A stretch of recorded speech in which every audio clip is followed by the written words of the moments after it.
Uh, Julian, great to good, see you again. good to see you as well, Ivo. I think we'll just dive right in today. So we're here to talk about alienation, and just before we jumped on the call, you had some really amazing insights about what it's like to be a gay man and to experience alienation within the family unit.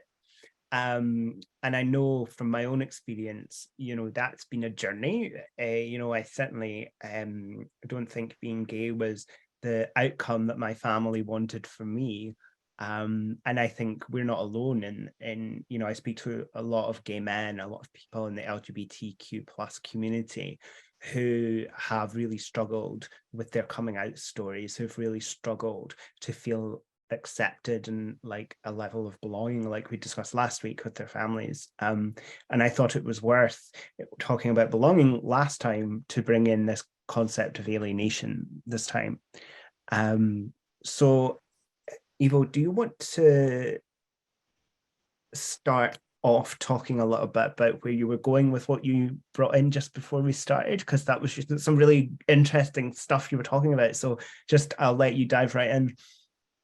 Absolutely. I was talking about um, how we actually get this alienation of our lives, of our um, own identity and our relationships. How this be confirmed from first of all from our family.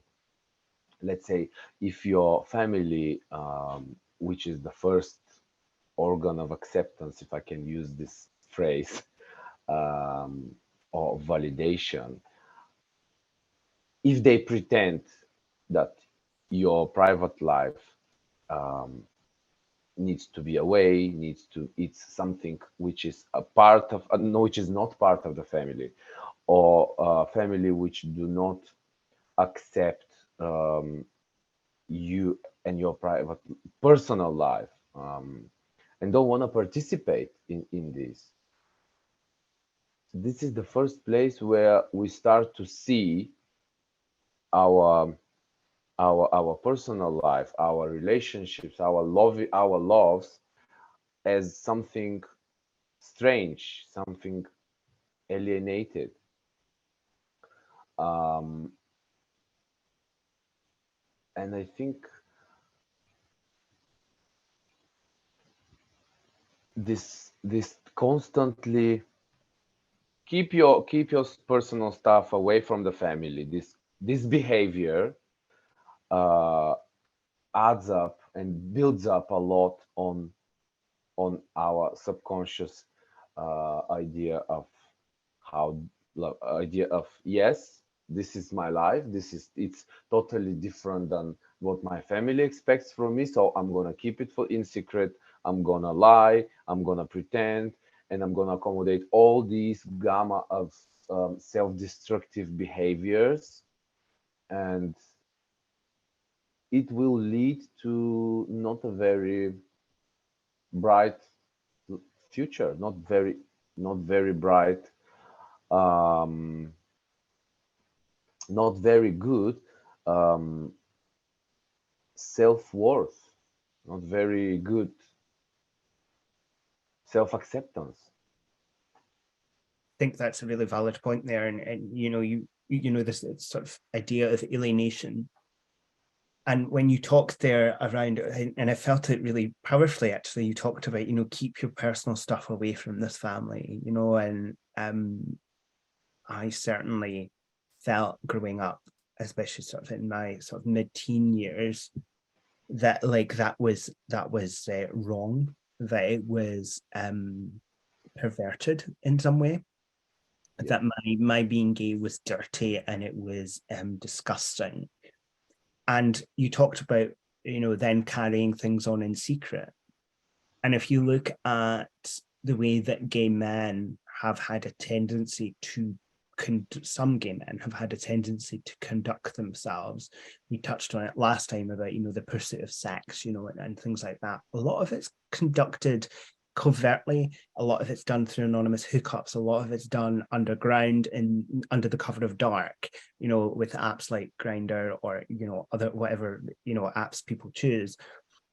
And a lot of it, it's really interesting, and you made me think about it. There is like a recreation of that original abandonment and the original alienation we experienced by not being accepted. Like a core part of who we are, our sexuality, who we things that heterosexuals do tend to take for granted, that they, that they will, if they meet a girl, it's not a big thing. If they go and get married, have children, it tends to be socially acceptable. That's a socially acceptable thing to do. If you're gay, it's not so socially acceptable. And in some, I'm not generalizing, but it is a little bit more challenging.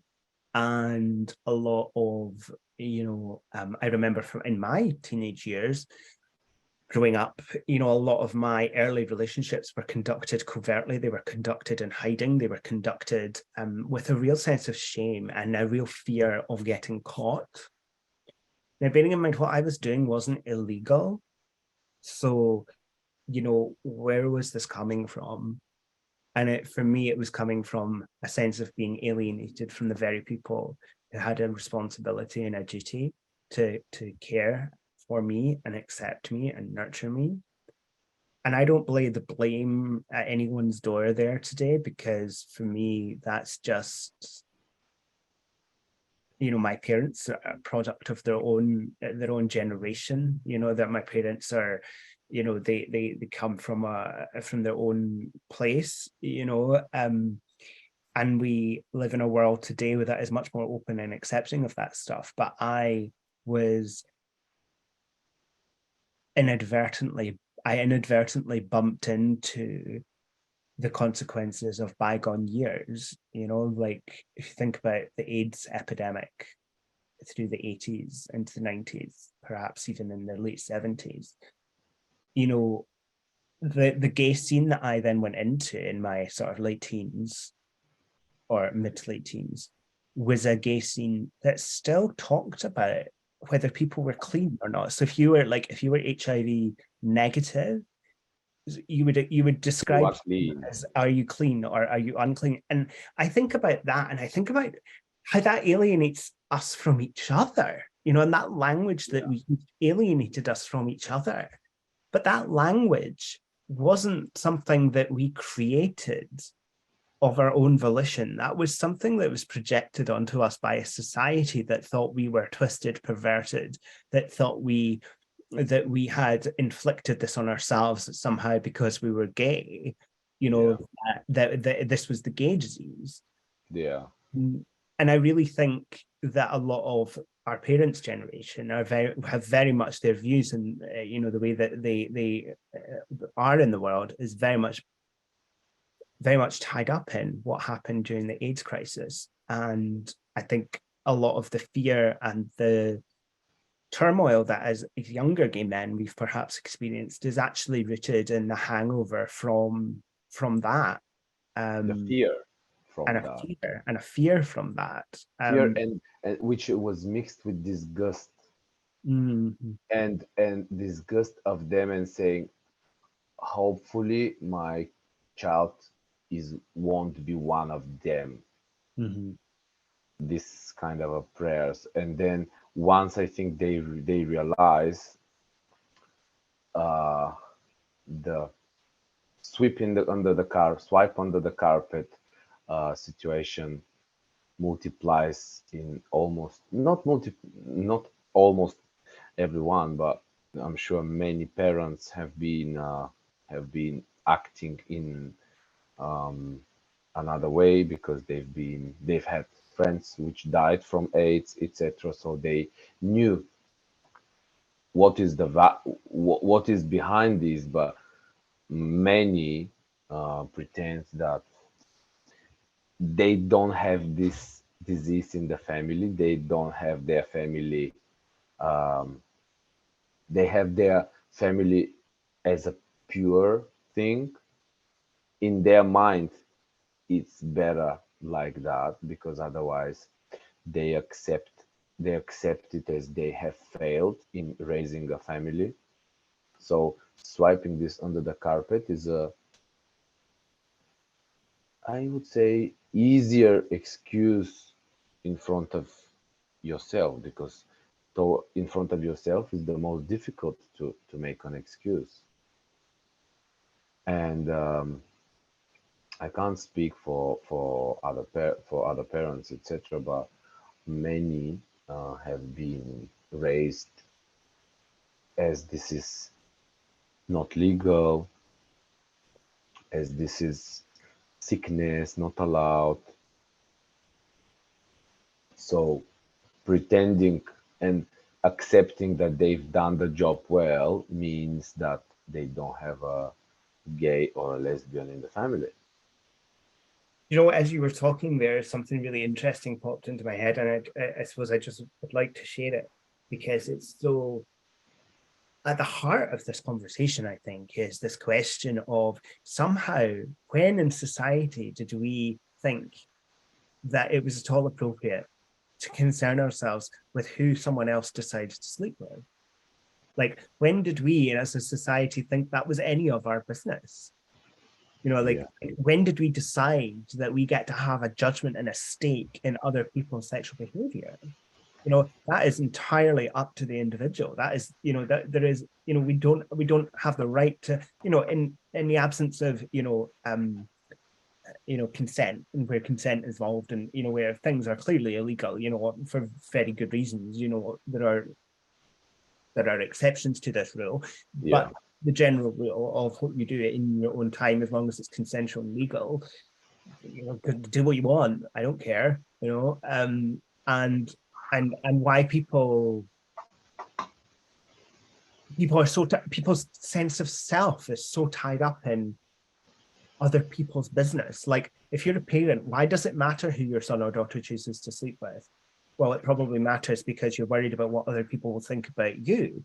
But that's a you problem. That's not a child problem. And why are you transferring your you problem over what people think about you to your child, who is just having a they problem with they don't know what to do with all this stuff? And actually, so what you're doing is not only are you alienating your child, you are alienating yourself, because what you're doing is not dealing with the problem, which is your people pleasing tendencies, or your the problem that you have is you care too much about what other people think, and in the process sending your child on a one-way ticket to a therapist, you know. um Or a and psychiatrist, or a psychiatric. therapist, and in that, and that is a lose-lose situation. Like, there is no winners in that situation. In an attempt to please, perfect, and perform, to you know to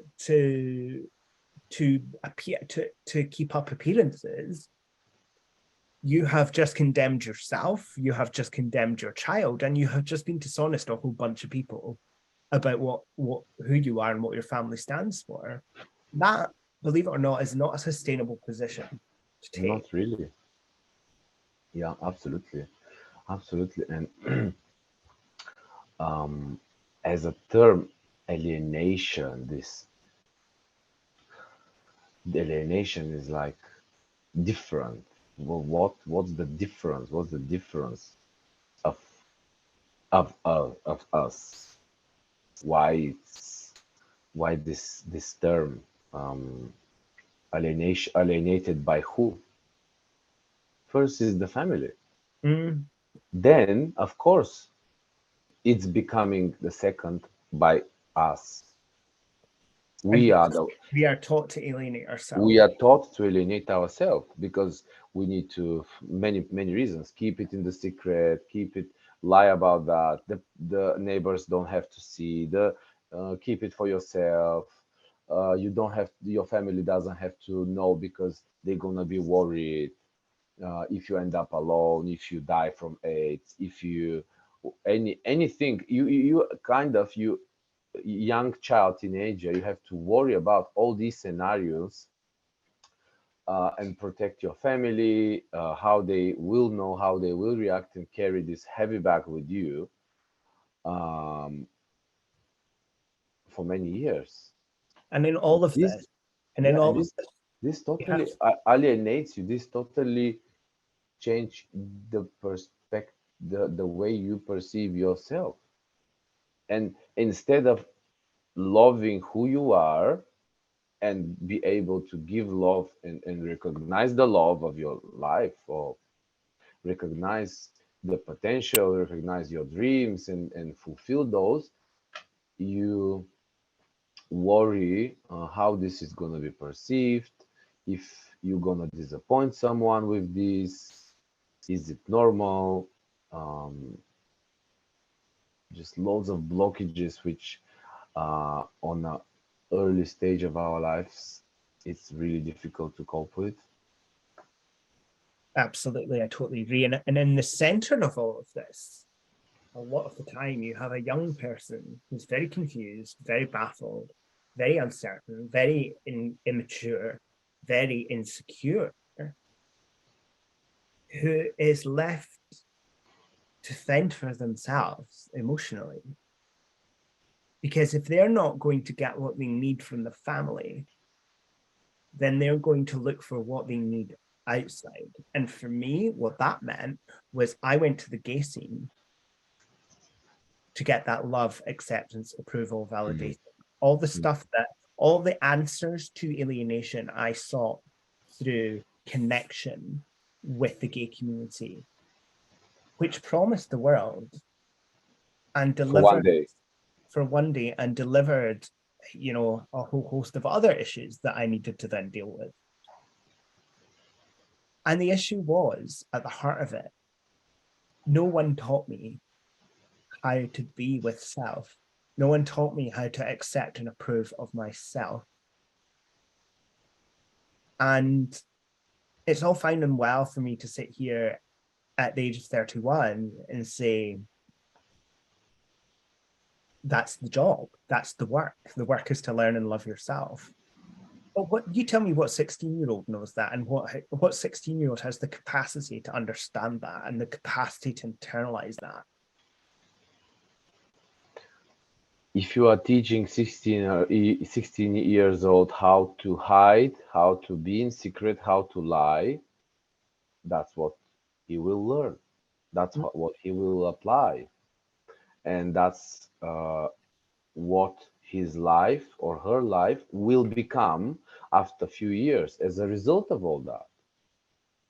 So how do you think that Grindr and other apps and the attitudes towards sex within the gay community reinforce a sense of alienation among gay men? How do you think that continues to play I out? first of all think that in this case, in our case, guilt and sex, they both somehow work together. That's one of the reasons. One of the reasons we have such a various ways of sex and all these different taste of things, grinder, different. Everything is like our own behaviors show that we practice sex as punishment, kind of. Mm. So sex becomes a tool for self-harming and self-flagellation. Yeah, Sex is shameful. that's what we've been taught. Mm. It's as a man, as a male, we have the the nature is to have sex, but as we grown up, as we've been raised, that this is shameful to do it the way with other men. Um, so we take other paths and we look look towards and we have it in the way that it's a shame. So we punish ourselves for the shame That's a good point. for, and for the guilt, and these all mixed feelings of various partners and multiple online hookups and whatever way you call it.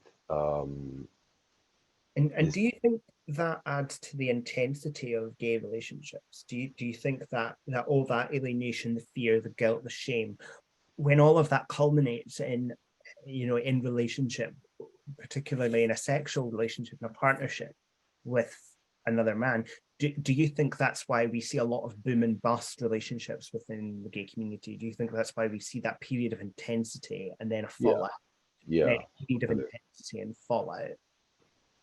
Because a lot of gay relationships tend to go quite quickly, but they don't tend to last very long.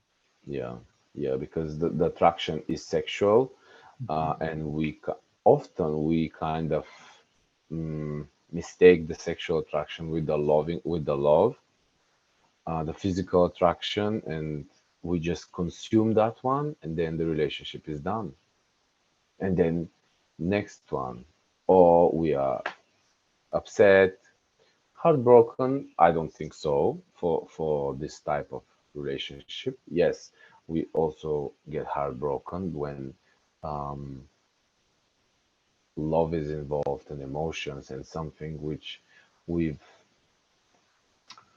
dreamed our whole life to experience, and when appears on our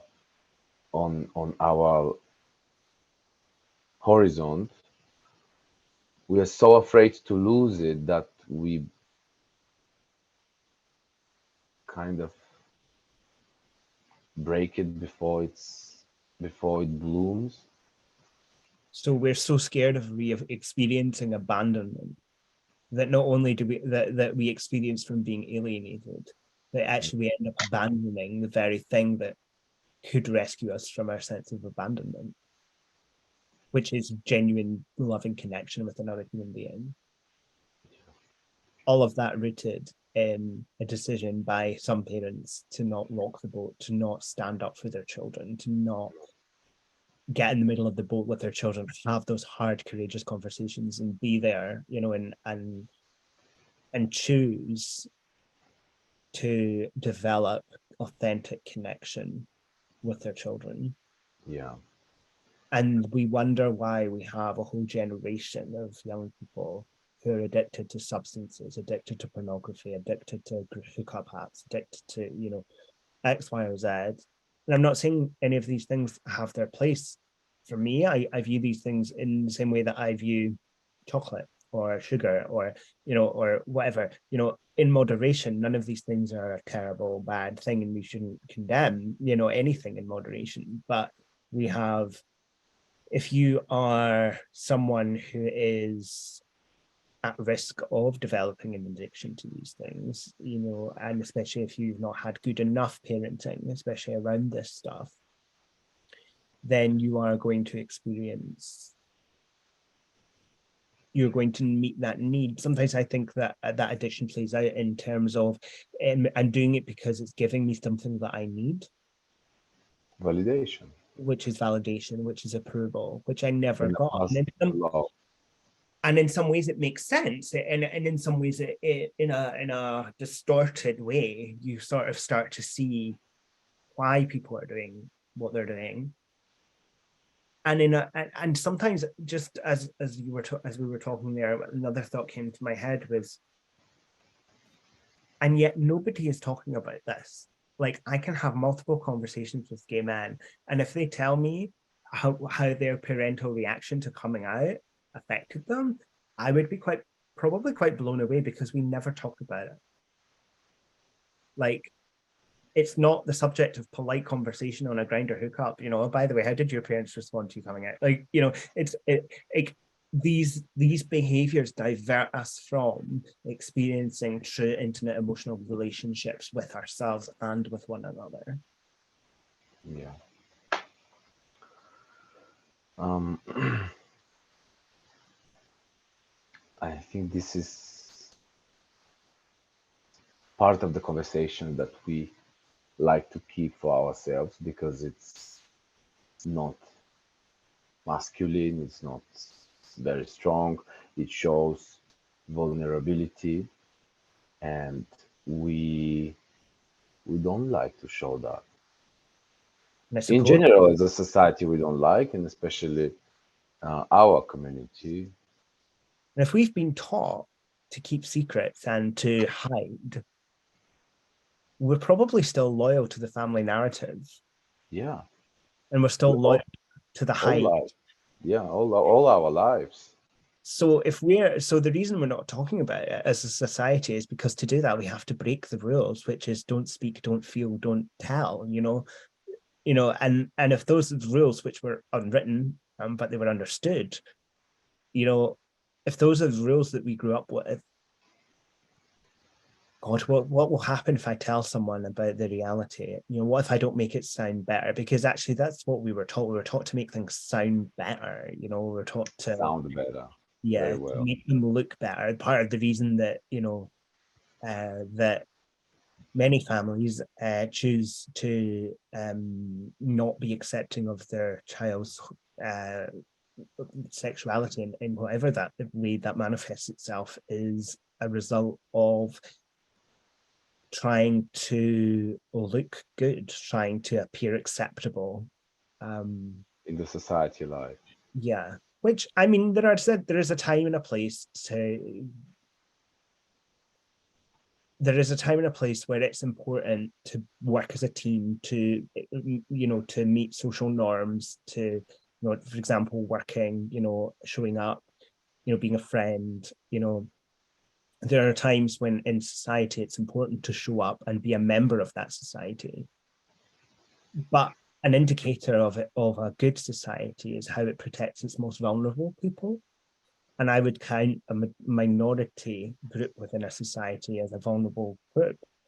And actually, if we are not meeting the needs of our gay population, we are failing some of the most vulnerable people in society, and in so doing are alienating them and condemning them, I suppose, to a life of misery, of hiding, of darkness, Addictions, depressions, addiction, depression. suicidal thoughts. Yeah. How the coping mechanism then to be built when on the first place they haven't been recognized, they haven't been respected, they haven't been classified as something lovable. Mm, If you're yeah. not classified and alienated on the first place, that you have to, that's, we are fine, we are fine as a family, but keep it for you, for because other people will understand. Keep it for you because we want you to protect yourself from the shame you're gonna experience. No, that's not true. You want to protect yourself From the from shame the of shame that you will experience, because this is my life, this is not your life. loved what you said there about classifying us as unlovable. Mm. That's so powerful. Unfortunately, we uh, subconsciously get as well this sense of classification for ourselves for quite long time and accommodate this for our lives, which makes our relationships not lasting long. What do you think the solution is then? If alienation leads to this classification of us as unlovable people, what is the solution? Um, there's no right formula, I think, but being open, going through the pain, and knowing that this is happening for a reason, and this new identity, my I think the solution is this: building this new identity with a very strong soil, very strong base, very transparent and authentic values will probably be the solution of not being alienated for our own selves, So knowing very well who we are, not being afraid of to say, okay, I don't know who I am and I don't know who I'm becoming, but I'm very open for what is coming to me. So building this new identity, I think it's quite important. That's why uh, on at our times, there's so much of other human support network, different um, Absolutely. And different people. it's really interesting. I was having a conversation the other day around what the solution might be, and I think a lot of the solution lies in where do we reach these people? It's through work, it's through education, it's through employment, it's through college, it's through schools. And it's about mentoring, showing that there's an alternative to a lifestyle choice that some of us are making.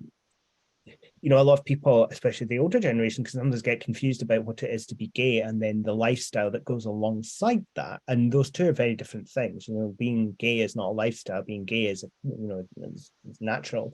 Whereas the lifestyle associated with being gay, that has become quite enmeshed in what it means to be gay. And maybe we need to be offering an alternative lifestyle for gay men coming into adulthood. You know, I'm saying that it appears a picture in my mind that this additional family every one of us has as a friends network supporting this loads of friends and people who have been through this, how much it helps for us Mm-hmm. growing and learning. And there's no other, I think it's a natural way that gay community support each other by creating this trust within our friends network and this um, the gay family, let's say your gay friends, your people, the people uh, who know, they know the worst, they know the best, they are in every, they can be in any moment you want them to, you need them to be, and also you do the same. this